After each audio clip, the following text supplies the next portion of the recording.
मैंने अपना जो जॉब है वो छोड़ा था और मैंने इतना बड़ा रिस्क लिया है, तो अब गिव अप करने का कोई चांस नहीं बनता है। मैंने बायजूस एग्ज़ाम प्रेप पे मॉक इंटरव्यू भी दिया था अपना। आई थिंक जो सबसे इम्पॉर्टेंट चीज़ होती है किसी की ऑप्शनल सेलेक्ट करने में, वो होता है उसका इंटरेस्ट।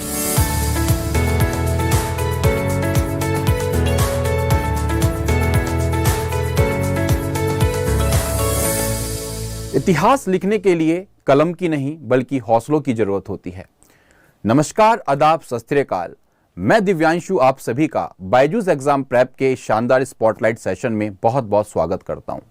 साथियों, आज मेरे साथ इस स्पॉटलाइट सेशन में अवेलेबल हैं अंशुल हिंडल, जिन्होंने दोस्तों डेप्यूटी कलेक्टर की पोस्ट अभी यूपी पीसीएस के जो रिजल्ट जारी किए गए हैं उसमें हासिल की है और साथियों इनकी रैंक रही है 49।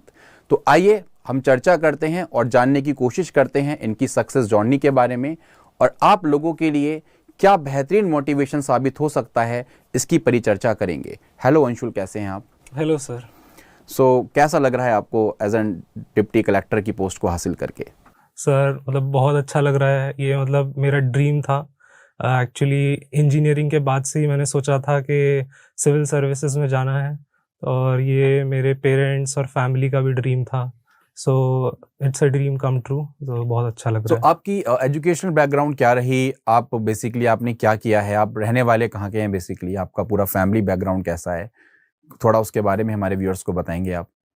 सर मैं बेसिकली गौतम बुद्ध नगर से हूँ। मैंने अपनी 10+2 की स्कूलिंग यहीं से रायन इंटरनेशनल स्कूल से ग्रेटर नोएडा से की है। उसके बाद मैंने IIT JEE एडवांस क्लियर किया था और IIT कानपुर में सिविल इंजीनियरिंग से बीटेक की है, और मैं वहाँ से 2019 का पास आउट हूँ। उसके बाद मैंने 1 साल के लिए कॉर्पोरेट जॉब भी करी है। उसके बाद मैंने सोचा कि सिविल सर्विसेज के लिए ट्राई करना चाहिए, तो 2020 में मैंने अपनी कॉर्पोरेट जॉब छोड़ी थी और सिविल सर्विसेज के लिए ट्राई किया था, और ये मेरा फर्स्ट अटेम्प्ट था। It's your first attempt. तो बहुत कांग्रेचुलेशन आपको कि आपने पहले मुकाम में सफलता को हासिल किया। थोड़ा सा आप मुझे ये बताएं अपने बारे में कि आपकी तैयारी का जो मोटिवेशन रहा आपके अंदर वो कहाँ से आया? कैसे आपको लगा कि मुझे सिविल सर्विस पे ही जाना चाहिए? ऐसा क्या आपके अंदर एक जज्बा कायम हुआ, जो आपका एक हौसला जो रहा वो किस लेवल पर आपको देखने को मिलता है? सर ये मोटिवेशन एक्चुअली मेरे को मेरे कॉलेज से मिला। मैं अपने कॉलेज में भी कई सोशल एक्टिविटीज़ में एंगेज रहता था। जैसे मेरे कॉलेज में एक NGO प्रथम है जो बच्चों को पढ़ाती है वहाँ पे, तो फ्री ट्यूशन क्लासेस देती हैं। तो मुझे लगा कि मुझे इसी सर्विसेज में जाना चाहिए। थोड़ा मेरा ज़्यादा इंटरेस्ट भी इसी ह्यूमैनिटीज़ सब्जेक्ट पे था, तो मैंने अपने जो ऑप्शनल्स थे वो भी इसी को मद्देनज़र रखते हुए सब चूज़ किए थे। तो मोटिवेशन वहीं से आया, और दूसरा मेरी फैमिली का भी थोड़ा इस तरफ रुझान था, तो उन्होंने भी मुझे काफ़ी मोटिवेट किया। तो ये सब तो एक्सटर्नल मोटिवेशन होता है, लेकिन जो हमारा इंटरनल मोटिवेशन होता है, आई थिंक वो सबसे ज़्यादा इम्पोर्टेंट होता है। तो थ्रू आउट द जर्नी आपको उसकी ज़रूरत पड़ती है। तो इंटरनल मोटिवेशन में यही कहूँगा, आपके अंदर से आना चाहिए। और मैं हमेशा उस मोमेंट को याद करता था कि जब मैंने जॉब छोड़ी थी अपनी, तो किस वजह से छोड़ी थी। तो ये चीज़ मेरे को काफ़ी मोटिवेट करती थी, और हमेशा कंसिस्टेंसी मेंटेन करनी। तो आपकी तैयारी जब स्टार्ट हुई तो आपने सबसे पहले किस पोर्शन पर सबसे ज़्यादा जोर दिया? क्या आपने प्रीवियस ईयर क्वेश्चन और सिलेबस को अहमियत क्या दी, या आजकल के जो हमारे एस्पिरेंट्स हैं, जो हमारे साथी हैं, क्या उनको भी प्रीवियस ईयर पेपर्स और सिलेबस पर सबसे पहले ध्यान देना चाहिए तैयारी स्टार्ट करने से पहले? उसके बारे में आपके क्या विचार हैं? I think previous year paper और जो सिलेबस है वो पूरा बाइबल है पेपर का। एक्चुअली उसके से ही रिलेटेड हमारा सब जो भी गाइडेंस आपको चाहिए, या फिर आपको किस डायरेक्शन में जाना चाहिए, ये सब चीज़ें हमें वहीं से पता चलती हैं। स्पेशली यूपी पीसीएस में अगर आप देखें तो प्रीलिम्स में काफ़ी क्वेश्चंस रिपीट भी होते हैं प्रीवियस ईयर पेपर के लिए, तो वो बहुत इम्पोर्टेंट है। और क्योंकि मटेरियल इतना ज़्यादा अवेलेबल है, हम हर चीज़ स्टडी नहीं कर सकते, तो हमें बहुत सिलेक्टिव स्टडी करनी चाहिए। वो जो सिलेक्टिव स्टडी है वो सिर्फ हमें प्रीवियस ईयर पेपर से पता चल सकती है, और सिलेबस हमें गाइड कर सकता है। और कुछ इससे स्टूडेंट्स देखिए, जिस तरीके से अंशुल जी इस चीज़ की महत्ता दे रहे हैं कि सिलेबस और प्रीवियस ईयर क्वेश्चन आप लोगों के लिए बहुत ज़्यादा एक महत्वपूर्ण कड़ी होती है, तो आप सभी लोगों को सिलेबस और प्रीवियस ईयर क्वेश्चंस पर बहुत ज़्यादा फोकस करना चाहिए। अंशुल, मैं आपसे बात करना चाहूँगा कि आपके प्री की जब तैयारी स्टार्ट करी, तो आजकल स्टूडेंट्स का, काफ़ी बच्चों का देखा जाता है कि वो सोचते हैं कि पहले हम प्री एग्जाम्स को क्वालिफाई करें, उसके बाद हम मेंस देंगे, फिर मेंस को क्वालिफाई करेंगे, फिर होता है तो फिर हम इंटरव्यू की तैयारी करेंगे। क्या आप ऐसा सही समझते हैं, या फिर इसके लिए आपको तीनों प्री मेंस और इंटरव्यू तीनों को एक साथ लेकर चलना है चाहिए बच्चों को? तो आपके अकॉर्डिंग पेरेंट्स को क्या बेस्ट स्ट्रेटेजी चूज करनी चाहिए अपनी तैयारी को लेकर? आई थिंक जो तीनों में से अगर हम देखें, सबसे मेन एग्जामिनेशन है वो मेंस एग्जामिनेशन ही है।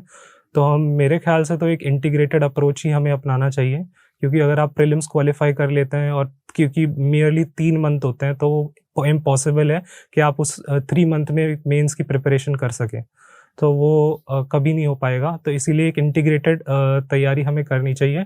हमें प्रीलिम्स की अलग से नोट्स बनाने चाहिए, मेंस के अलग से नोट्स बनाने चाहिए, और साथ ही साथ हमें थोड़ा बहुत इंटरव्यू के लिए, जब हम मेंस की तैयारी कर रहे हैं तो हमारी ऑटोमेटिकली इंटरव्यू की तैयारी भी होती है उससे। तो एक इंटीग्रेटेड अप्रोच अपनाएं, जैसे कि जो फैक्चुअल चीज़ें हैं वो आप प्रीलिम्स के लिए कंसिडर करें, और जो कॉन्सेप्चुअल चीज़ें हैं वो आप मेंस के लिए कंसिडर करें। तो जैसे मेरी जो मेरी स्ट्रैटेजी थी, मैं जो मेंस से रिलेटेड चीज़ें था वो अलग कलर से हाईलाइट कर लेता था, और जो प्रीलिम्स से रिलेटेड चीज़ें थी तो वो अलग कलर से हाईलाइट कर लेता था किसी बुक्स में वगैरह।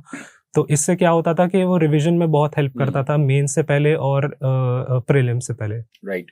और बाकी आपका, अगर हम एक इम्पॉर्टेंट पोर्शन की बात करें, तो प्री जैसे एग्जाम आपका होता है, मेंस एग्जाम आपका होता है, उसमें आपने कौन सी बुक्स फॉलो की? क्या अलग अलग कोई बुक फॉलो करी, स्पेसिफिक कोई अलग बुक फॉलो करी, या फिर प्री और मेंस की एक साथ आपने तैयारी की जो बुक्स थी वो आपने फॉलो करी? तो हमारे व्यूअर्स को अब जो इम्पोर्टेंट बुक लिस्ट हैं जो आपने पढ़ी हैं उसके बारे में थोड़ी चर्चा करने की कोशिश करें। सो प्रीलिम्स और मेंस में आई थिंक मोर और लेस जो बुक्स हैं वो सेम ही है, 1-2 बुक का डिफरेंस हो सकता है। सो प्रीलिम्स में अगर हम प्रीलिम्स और मेंस की जो कॉमन बुक्स हैं, मैं अगर पहले उनकी बात करूं, सो अटमोस्ट इम्पॉर्टेंस जो मैंने दी है वो दी है एनसीईआरटीज़ को, 11th और 12th क्लास की जो एनसीईआरटीज़ हैं। अगर सिलेबस वाइज में अगर आपको बताऊं तो जैसे हिस्ट्री होता है हमारा, तो ओल्ड एनसीईआरटी जो आती है 11th और 12th की, वो मैंने कम्प्लीटली करी है। उसके अलावा मेरे को वो थोड़ा सा कम लगा उसमें, तो इसीलिए मैंने एक तमिलनाडु बोर्ड की एनसीईआरटी आती है, वो मैंने हिस्ट्री के लिए पूरी की थी। सिमिलरली वर्ल्ड हिस्ट्री के लिए एनसीईआरटी क्लास 12th की मैंने करी है। और मॉडर्न हिस्ट्री के लिए अगर आप देखें तो एक स्पेक्ट्रम बुक आती है, वो करी है, वो मतलब थॉरली आपको करनी है। और पोस्ट इंडिपेंडेंट इंडिया के लिए भी स्पेक्ट्रम के पीछे ही आप कुछ आजकल नए चैप्टर्स ऐड हुए हैं, तो आप वो पढ़ सकते हैं उसके लिए। इसके अलावा एक बहुत इंपॉर्टेंट आता है हिस्ट्री में, art and culture. Art and culture में क्लास 11th की आर्ट एंड कल्चर की एनसीईआरटी आती है। आई थिंक वो बहुत इंपॉर्टेंट बुक है, उसको थॉरली आपको पढ़ना चाहिए। उसके अलावा वो बुक कुछ इंपॉर्टेंट चीज़ें ओमिट कर देती है, जैसे हमारे डांस फॉर्म्स हो गए हैं, बुद्धिज्म और जैनिज्म है जिससे रिलेटेड चैप्टर आते हैं। तो ये जो थोड़े इंपॉर्टेंट थीम्स हैं, आप ये नितिन सिंघानिया की बुक होती है उससे कवर कर सकते हैं। तो ये हो गया हिस्ट्री का पोर्शन। इसके बाद ज्योग्राफी अगर हम देखें तो ज्योग्राफी में 4 बुक्स होती हैं 11th एंड 12th क्लास की एनसीईआरटी। मोर और लेस अगर आप प्रीवियस ईयर क्वेश्चंस देखें या फिर 2021 के क्वेश्चंस देखें तो ज़्यादातर डायरेक्ट क्वेश्चंस इन्हीं बुक से आते हैं। तो ये हो गया। सोसाइटी का जो हमारा पोर्शन होता है, मेरा ऑप्शनल सोशियोलॉजी था तो मुझे कुछ अलग से नहीं करने की ज़रूरत पड़ी। सो लेकिन अगर मेरे को सजेस्ट करना होगा तो इसमें भी आप 11th और 12th क्लास की एनसीईआरटी आती है, तो आप वो सोसाइटी कर सकते हैं। इसके अलावा आई थिंक सोसाइटी में भी कुछ कुछ टॉपिक्स हैं, अगर आप सर्च करेंगे तो बायजूस एग्जाम प्रेप की वेबसाइट भी है, उसमें वो टॉपिक आपको मिल जाएगा और वो कॉम्प्रिहेंसिवली डिस्कस होगा। सिमिलरली अगर मैं GS2 की बात करूं तो पॉलिटी के लिए अगर आप देखें तो लक्ष्मीकांत सबसे इम्पोर्टेंट बुक है। आई थिंक वो उस पर ज़्यादा स्ट्रेस नहीं किया जा सकता, क्योंकि वो word to word, page to page बहुत इंपॉर्टेंट बुक है। इसके अलावा आई थिंक जो प्रीलिम्स में जो स्पेसिफिकली थोड़े बहुत पॉलिटिकल थॉट से रिलेटेड क्वेश्चन आते हैं, उसके लिए हम पॉलिटिकल थॉट की एनसीईआरटी की बुक आती है 11th क्लास की, वो पढ़ सकते हैं। और फिर इसके अलावा इंटरनेशनल रिलेशंस जो है वो पूरा प्रिपरेशन मैंने करंट अफेयर से करा था, क्योंकि आप PYQ देख लीजिए उसका, तो देख लीजिए तो जो एक न्यूज़ में होता है वही बेसिकली आता है पूरा। फिर गवर्नेंस का पोर्शन मैंने कम्प्लीटली थ्रू इंटरनेट, जो भी टॉपिक होता था वो मैं सर्च करता था। कोई भी आप वेबसाइट खोल सकते हैं, वहाँ पे मिल जाएगा आपको। कोई भी यूट्यूब वीडियो आप देख सकते हैं, वहाँ से मिल जाएगा, और खुद के नोट्स बना सकते हैं। उसके बाद अगर आप GS3 के जो बाकी सारे टॉपिक्स देखें तो ये बहुत ज़्यादा डायनामिक टॉपिक्स हैं। तो इसमें बहुत ज़्यादा करंट अफेयर्स ओरिएंटेड है और बहुत ज़्यादा आपको एग्जाम्पल्स, डेटा, इसके बिना आपको मार्क्स नहीं मिलेंगे GS3 में। तो आपको हर टॉपिक को इसके लिए कोई एक स्पेसिफिक बुक नहीं आएगी, तो हर एक टॉपिक को आपको नेट पे सर्च करना पड़ेगा, उससे रिलेटेड जो भी आपको वहाँ से मिल रहा है आप एक एक पेज का राइटअप बना सकते हैं। बेसिकली मैंने यही किया था, एक हर टॉपिक पे एक पेज का राइटअप। उस राइटअप में बेसिकली थोड़ा बहुत डेटा होता था, थोड़ी बहुत गवर्नमेंट स्कीम्स होती थी, और इसके अलावा थोड़ी बहुत कमिटीज के जो सजेशंस वगैरह हो गए उसके उसमें वो होते थे। सिमिलरली एक मेजर पोर्शन आता है हमारा आजकल साइंस एंड टेक, सिक्योरिटी वगैरह। तो साइंस एंड टेक में भी आप देखें तो कुछ इंपॉर्टेंट थीम्स हैं आजकल, जैसे AI हो गया, ब्लॉकचेन हो गया, तो इसका भी आपको नैनो टेक वगैरह हो गया, राइट। इससे रिलेटेड क्वेश्चन थोड़े ज्यादा आ रहे हैं, तो इसके लिए भी हमें मतलब प्रिपेयर करना चाहिए अलग से ही। इंटरनेट सोर्सेज सबसे बेस्ट है मेरे ख्याल से इसके लिए। सो जो GS4 होता है उसमें मैंने सिर्फ एक बुक है वो जो रेफर करी थी, DK बालाजी IAS की बुक है वो। सो उसमें बहुत एग्जाम्पल्स के थ्रू एक्सप्लेन किया गया है, तो अगर किसी को चाहिए तो वो बुक रेफर कर सकते हैं। राइट। दूसरा, केस स्टडीज पे जब बात आ जाती है तो केस स्टडीज पे नॉर्मली हम लोग बहुत ही जनरलिस्टिक आंसर्स लिखते हैं। तो वो जनरलिस्टिक आंसर्स लिखने के लिए से बचने के लिए हमें एक चीज होती है नॉर्मेटिव एथिक्स। तो नॉर्मेटिव एथिक्स में हमें जो पढ़ाया जाता है हमको उसको अप्लाई करना चाहिए केस स्टडीज में सारा, तो इससे आपका आंसर बहुत एनरिच होगा। और दूसरा, केस स्टडीज को थोड़ा रियल लाइफ सिचुएशन से कंपेयर करके अगर आप वहाँ पे लिखेंगे तो बहुत ज्यादा आपका आंसर एनरिच होगा। सो ये तो 4GS पेपर की बात होगी। दूसरा एस्से में आई थिंक मैंने बहुत रिसर्च करी थी, तो एस्से का जो स्टार्टिंग जो होती है वो हमेशा उसको मैं बहुत ज्यादा एम्फेसिस देता था। तो मैंने क्या किया था कि मैंने 4-5 जो बहुत ही बेस्ट सेलिंग बुक्स हैं उसकी मैंने समरी लिख ली थी। जैसे why the cage birds can't sing, Maya Angelou की ऑटोबायोग्राफी है, उसकी मैंने समरी लिख ली थी। तो वो रेसिज्म पे है बेसिकली बुक, तो उसकी एक समरी, एक इंट्रोडक्शन बना सकता है किसी भी इनइक्वालिटी का। ऐसी BR अम्बेडकर की कोई annihilation of the caste system, उसकी आप समरी लिख लीजिए। अरुंधति रॉय की बुक है। तो ऐसे मैंने 4-5 बुक्स की समरी लिख के वो मैं इंट्रोड्यूस उससे करता था। और जैसे 2021 में एक क्वेश्चन आया था, the status of higher education in India. तो आप एक बहुत ही मतलब सिचुएशन से भी इसको इंट्रोड्यूस कर सकते हैं। तो मैंने लिखा था the situation is very bad, जो कि हम देख सकते हैं उस टाइम पे यूक्रेन क्राइसिस चल रहा था और हमारे सारे मेडिकल स्टूडेंट्स वहां पे फंसे हुए थे। राइट। सो ये चीज रियल लाइफ, आई थिंक इसी वजह से मेरे को ज्यादा मार्क्स एस्से में मिले होंगे, क्योंकि मैंने बहुत ज्यादा रियल लाइफ एग्जाम्पल्स, बहुत ज्यादा डेटा, बहुत ज्यादा स्कीम्स, और जो भी बजट में इकोनॉमिक सर्वे में आ रहा है वो हर चीज आपको अपने आंसर्स में इंक्लूड करनी पड़ेगी। जो लास्ट पेपर बचता है वो हिंदी, जो सामान्य हिंदी होती है, आई थिंक उसका UPPCS में बहुत ज़्यादा इम्पोर्टेंस है, क्योंकि वो आपकी रैंक डिसाइड करता है। तो उसके लिए मैंने जो एक सामान्य हिंदी अरिहंत पब्लिकेशन की बुक आती है उसको मैंने थॉरली किया था। मतलब उसमें बहुत ज़्यादा होता है, पर्यायवाची शब्द वगैरह वो सब तो नहीं कर पाया था मैं, लेकिन जो बेसिक चीज़ें हैं वो आप वहाँ से पढ़ सकते हैं। इसके अलावा चारों पेपर्स में अगर आप देखेंगे तो यूपी स्पेसिफिक भी एक आता है, तो हर एक पेपर में आपको 2-3 क्वेश्चन यूपी स्पेसिफिक मिल जाएंगे। तो उसके लिए यूपी या कॉम्प्रिहेंसिव स्टडी एक राकेश सारस्वत सर की बुक होती है, तो आप उसको पढ़ सकते हैं। आई थिंक उससे डायरेक्ट क्वेश्चन आते हैं, जैसे इस बार फोक डांस के ऊपर वो क्वेश्चन आया था, डायरेक्ट वो क्वेश्चन उसी बुक से आते हैं, तो आप वो पढ़ सकते हैं। इसके अलावा अगर हम प्रीलिम्स स्पेसिफिक बात करें तो आई थिंक मॉक जो पेपर्स हैं आप उनको लगाएं, प्रीवियस ईयर पेपर्स को बहुत ज़्यादा इंपॉर्टेंस देनी चाहिए।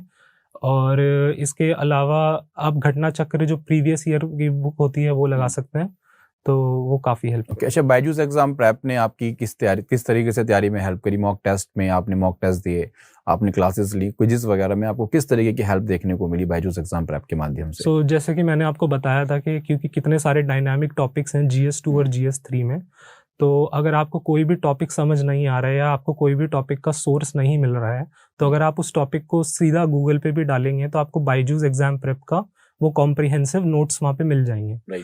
तो वो चीज़ मैंने बहुत वो करी है। दूसरा, अगर मेरा कभी करंट अफेयर्स छूट जाता था, तो मैं बायजूस एग्जाम प्रेप के जो डेली करंट अफेयर्स वो चलता है, मैं उससे भी वीडियोस वो देख लेता था।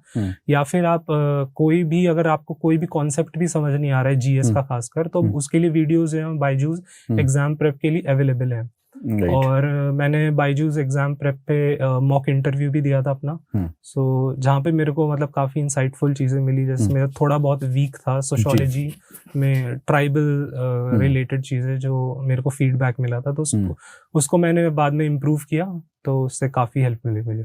ओके, और बाकी अभी मैं आपकी बात कहना चाहूँगा आपसे, आप सिविल इंजीनियरिंग आपने करी और आपने जो अपना ऑप्शनल चूज किया वो सोशियोलॉजी किया, तो ये थोड़ा सा आपकी ग्रेजुएशन से थोड़ा डायनेमिक हो गया।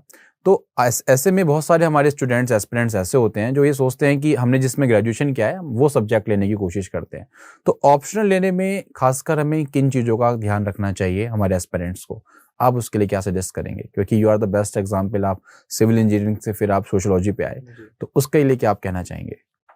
आई थिंक जो सबसे इम्पोर्टेंट चीज़ होती है किसी के ऑप्शनल सेलेक्ट करने में, वो होता है उसका इंटरेस्ट। अगर आपको इंटरेस्ट नहीं आएगा अपने ऑप्शनल में, क्योंकि आपको उसको बहुत ज़्यादा बहुत डीप में स्टडी करना पड़ेगा, कॉम्प्रिहेंसिवली आपको उसको 6 to 7 आवर्स कभी भी देने पड़ सकते हैं।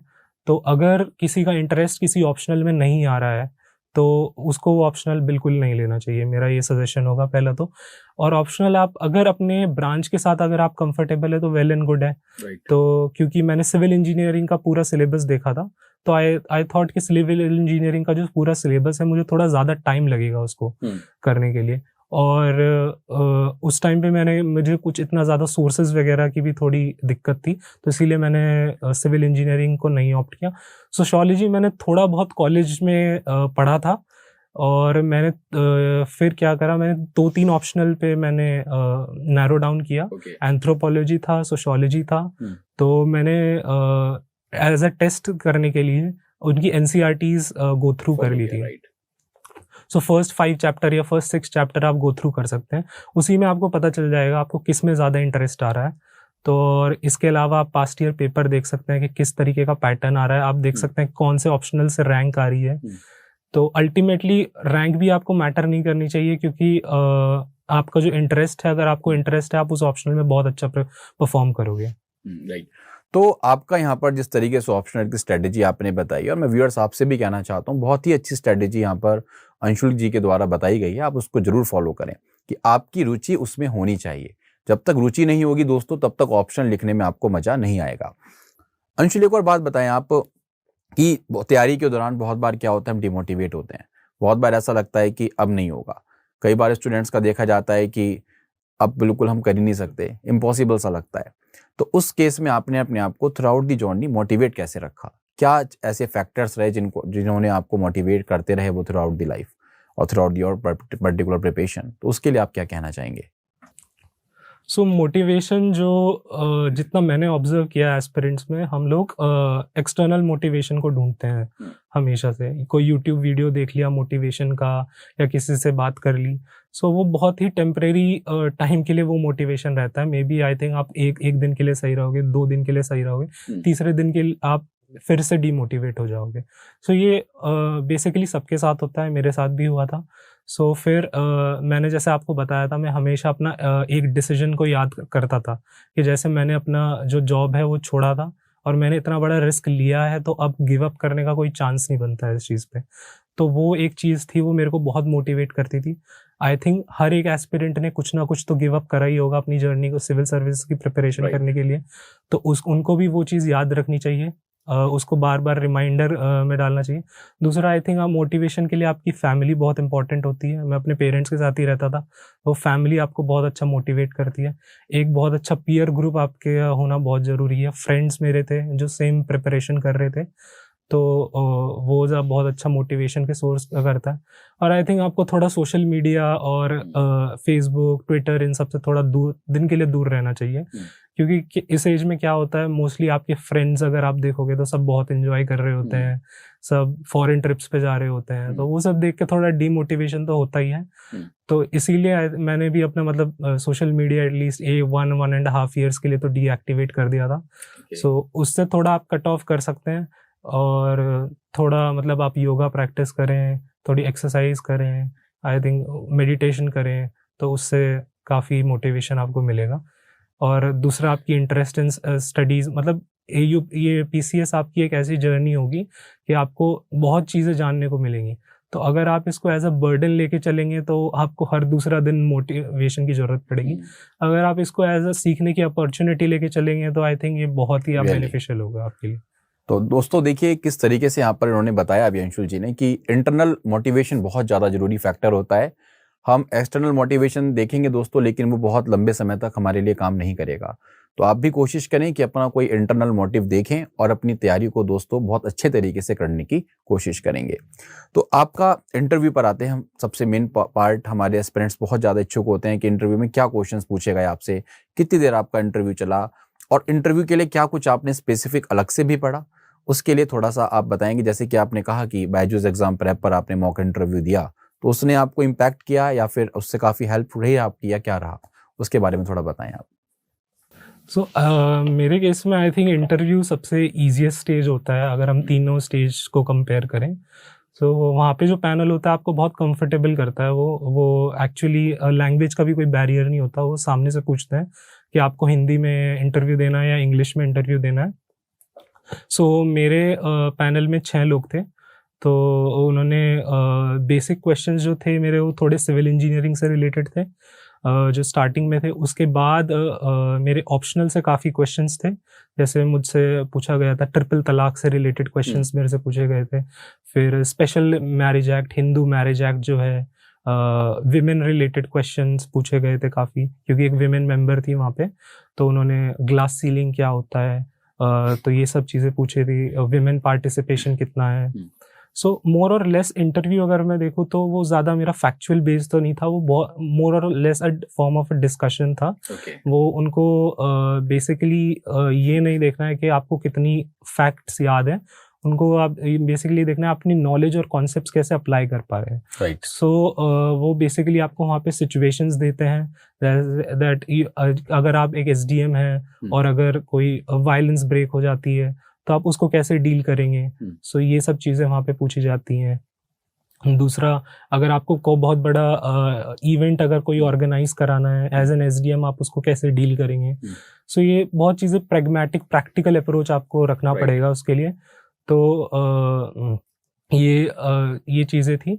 उसके अलावा आई थिंक जो बायजूस एग्ज़ाम प्रेप का जो एक सजेशन था कि अपने ऑप्शनल पे थोड़ा ज़्यादा ध्यान दीजिए, तो आई थिंक वो मुझे काफ़ी हेल्प करा, क्योंकि मैंने उसके बाद अपना ऑप्शनल पे थोड़ा ज़्यादा फोकस किया और मोस्ट ऑफ द मेरा इंटरव्यू मेरे ऑप्शनल पे ही बेस्ड था। राइट।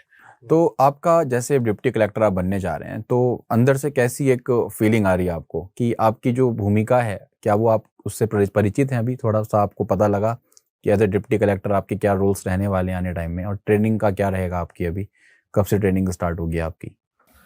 मतलब अंदर से तो मैं अभी बहुत एक्साइटेड हूँ कि इतनी बड़ी पोस्ट है। इतनी बड़ी पोस्ट के साथ एक बहुत बड़ी जिम्मेदारी भी आती है डेप्यूटी कलेक्टर की। मतलब जितना मेरे को अभी तक पता चला है कि इतनी ज़्यादा रिस्पॉन्सिबिलिटी है, क्योंकि ये अगर हम देखें तो 24/7 की जॉब है कि आपको कोई भी हॉलीडेज में नहीं मिलेगा।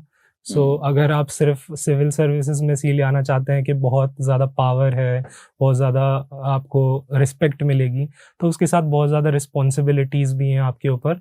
तो वो सब भी आपको आई थिंक अपने माइंड में रखना चाहिए। और दूसरा, ट्रेनिंग से रिलेटेड आई थिंक ट्रेनिंग वगैरह मोस्ट प्रोबेबली बाय दिसंबर और जनवरी हमारी कमेंस हो जाएगी। ओके। जो एस्पिरेंट्स हैं जो अभी यूपी पीसीएस की तैयारी कर रहे हैं, उनके लिए कुछ शब्द, कुछ मोटिवेशनल शब्द जो आपकी बातों को वो सुन के बहुत ज़्यादा मोटिवेट हों, कम से कम वो आपकी बात को ज़िंदगी भर अपनी तैयारी के दौरान तो खासकर वो लेकर चलें। तो कुछ बात ऐसी आप बताएं हमारे एस्पिरेंट्स को। बायजूस एग्ज़ाम प्रेप के एस्पिरेंट्स के लिए मेरा यही मैसेज होगा कि अपनी पूरी जर्नी के दौरान आपको अपने ऊपर सबसे ज़्यादा इम्पोर्टेंट है कि आप अपने ऊपर कॉन्फिडेंस रखें। अपने जो मटेरियल आप पढ़ रहे हैं उस पे कॉन्फिडेंस रहे। आप एक्स्ट्रा कुछ ना करें, प्रीवियस ईयर पेपर देखें, मॉक पेपर देखें और उसके थ्रू ही अपने सोर्सेज को बहुत ही ज़्यादा लिमिटेड रखें, क्योंकि वहाँ पे आपको सिर्फ 250 वर्ड्स 150 वर्ड्स इतने में ही एक आंसर लिखना है। और उसके लिए आपको पूरी बुक पढ़ने की ज़रूरत नहीं है। पूरा सिलेक्टिवली आप पढ़ें और आई थिंक दूसरी चीज़ है कि एक कंसिस्टेंसी आपकी अप्रोच में होनी चाहिए, बहुत ज़रूरी है, क्योंकि अगर आप एक दिन पढ़ते हैं और एक दिन ब्रेक लेते हैं तो वो पूरी कंसिस्टेंसी अब ब्रेक हो जाती है और फिर वो पूरा आपकी साइकिल पूरी ख़राब हो जाती है। तीसरा, आप अपने टाइम टेबल पे बहुत ज़्यादा स्टिक करें। टाइम टेबल पे स्टिक करने से ये होगा कि आप एक तो अपने वर्क के थ्रू डेडिकेटेड रहेंगे और आपका सिलेबस भी बहुत टाइम पे कंप्लीट हो जाएगा। चौथा, अगर आप प्रीलिम्स जब दे रहे हैं तो आई थिंक आपको बहुत ज़्यादा मॉक पेपर देने चाहिए। मॉक पेपर से क्या होता है कि आपको एक ऑप्टिमम नंबर ऑफ क्वेश्चंस पता चल जाते हैं कि जो आप अटेम्प्ट करेंगे और जिससे आप क्वालिफाई हो जाएंगे। जैसे मेरे केसेस में मैंने इतने मॉक दिए थे तो मुझे पता चल गया था कि अगर मैं 130 प्लस क्वेश्चंस अटेम्प्ट कर रहा हूँ तो मेरे एक सेफ स्कोर आ रहा है। क्योंकि आपको रिस्क लेना पड़ता है वहाँ पे, क्योंकि किसी भी एस्पिरेंट को आई थिंक 80 to 90 क्वेश्चंस के ज़्यादा नहीं आते हैं। 80 क्वेश्चंस में आपका सिलेक्शन वहाँ पे नहीं होगा और क्योंकि उसमें भी रॉन्ग हो जाते हैं। इसलिए आपको रिस्क लेना होगा वहाँ पे। तो रिस्क भी आपको थोड़ा एलिमिनेशन टेक्निक्स आपको सीखनी होंगी। ये जो एलिमिनेशन टेक्निक्स हैं सब मॉक पेपर्स आएंगी। और मेंस के लिए मेरा सजेशन रहेगा कि आंसर राइटिंग जो है वो अटमोस्ट इम्पॉर्टेंट है। मतलब आपको जितना आप कर सकते हैं उतना करिए और अपने आंसर्स को एनरिच करिए, क्योंकि अगर आप किसी एग्जामिनर के पर्सपेक्टिव से देखें तो उसके पास बहुत सारे बंडल ऑफ कॉपीज़ हैं चेक करने के लिए, तो आप अपनी कॉपीज़ को कैसे दूसरों से अलग कर सकते हैं। इसलिए मैं अपना व्यू दूँ तो उसमें मैंने बहुत ज़्यादा फ्लो चार्ट्स, बहुत ज़्यादा डायग्राम्स, बहुत ज़्यादा मैप्स, इन सब का हर क्वेश्चन में यूज़ किया था। और इसके साथ साथ मैंने कलर पेंसिल्स वगैरह बहुत ज़्यादा अट्रैक्टिव अपनी कॉपी बनाई थी। तो आई थिंक उस वजह से ही मेरे मार्क्स थोड़े ज़्यादा होंगे। तो आई थिंक आप ये चीज़ अप्लाई कर सकते हैं। और इंटरव्यू के लिए तो बस एक ही सजेशन है कि आप इंटरव्यू में बस बी योरसेल्फ, कुछ चीज़ वहाँ पे फेक करने की कोशिश मत करिए, क्योंकि वो बहुत बड़ी पोस्ट पे लोग होते हैं, तो उनको अगर आप कुछ फेक करने की कोशिश करेंगे तो उनको एकदम पता चल जाएगा, तो वो बहुत नेगेटिव इम्पैक्ट डालेगा आपकी इंटरव्यू में। Thank you. अंशुल, बहुत बहुत आपका शुक्रिया। आपने हमारे एस्पिरेंट्स के लिए अपना कीमती समय निकाला और उनको गाइड किया, उनको मार्गदर्शन दिया। मैं आपके भी उज्जवल भविष्य की कामना करता हूं कि आप उत्तर प्रदेश सरकार के साथ मिलकर उत्तर प्रदेश सरकार को ऊंचे मुकाम पर पहुंचाएंगे और अपनी तरक्की भी बहुत अच्छे तरीके से सुनिश्चित करेंगे। Thank you so much. और मैं उम्मीद करूंगा कि आप ऐसे ही हमारे प्रतिभागियों का मार्गदर्शन करते रहेंगे, समय समय पर आप आते रहेंगे हमें, और हमारे एस्पिरेंट्स जो कि बहुत ज़रूरत है उनको आप जैसे नौजवानों की, कि वो मोटिवेट कर सकें। तो इसी उम्मीद के साथ thank you so much and may God bless you. Thank you much.